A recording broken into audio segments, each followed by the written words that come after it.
কক্সবাজার সরকারি মহিলা কলেজে শুরু হয়েছে ২ দিনব্যাপী বিজ্ঞান উৎসব। আজ সকালে কলেজ ক্যাম্পাসে বর্ণাঢ্য আয়োজনে প্রথমবারের মতো এ উৎসবের আয়োজন করা হয়। শুরুতে কলেজ প্রাঙ্গণ থেকে একটি বর্ণাঢ্য শোভাযাত্রা বের হয়ে শহরের প্রধান সড়ক প্রদক্ষিণ করে। পরে কলেজের হলরুমে আলোচনা সভা অনুষ্ঠিত হয়। এতে প্রধান অতিথি ছিলেন কলেজের ভারপ্রাপ্ত অধ্যক্ষ অধ্যাপক রেজাউল করিম মোহাম্মদ তারেক। প্রধান অতিথি বলেন, আমরা এখানে বিজ্ঞান মেলার মধ্যে বিভিন্ন আইটেম দিয়েছি, তার মধ্যে বিতর্ক আছে।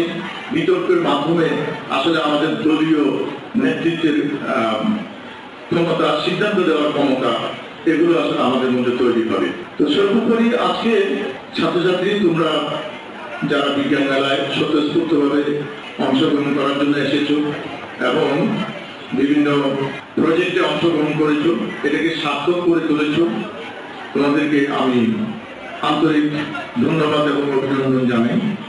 আর শিক্ষকরা, যেসব নিবেদিত শিক্ষকরা এর সাথে যুক্ত ছিলেন, একজন নিবেদিত বিজ্ঞান শিক্ষক যদি না থাকতো, আগ্রহী শিক্ষক যদি না থাকতো, এই আয়োজন কখনো সম্ভব ছিল না।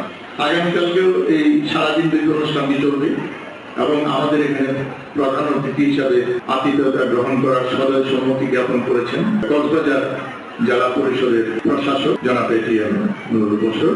সবাই সবচেয়ে বড় কথা হলো আজকে তোমরা অংশগ্রহণ করেছো, তোমরা একটা ইতিহাসের সাক্ষী রয়ে গেলে। আজকে যারা অনুপস্থিত তাদের সাথে আজকে যারা উপস্থিত তাদের একটা পার্থক্য তৈরি হবে। বিজ্ঞান উৎসব একটি বিজ্ঞান মনস্ক প্রজন্ম তৈরিতে অবদান রাখে। এই উৎসবে অংশগ্রহণ শিক্ষার্থীদের বিজ্ঞান ও প্রযুক্তিতে অনুপ্রাণিত করার পাশাপাশি নতুন নতুন উদ্ভাবনের পথ দেখাবে।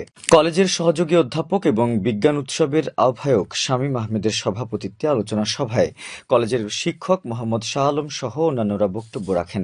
এরপর শিক্ষার্থীদের অংশগ্রহণে বিজ্ঞান বক্তৃতা, আইডিয়া কন্টেস্ট, বিজ্ঞান পোস্টার উপস্থাপন ও বিজ্ঞান অলিম্পিয়াড অনুষ্ঠিত হয়।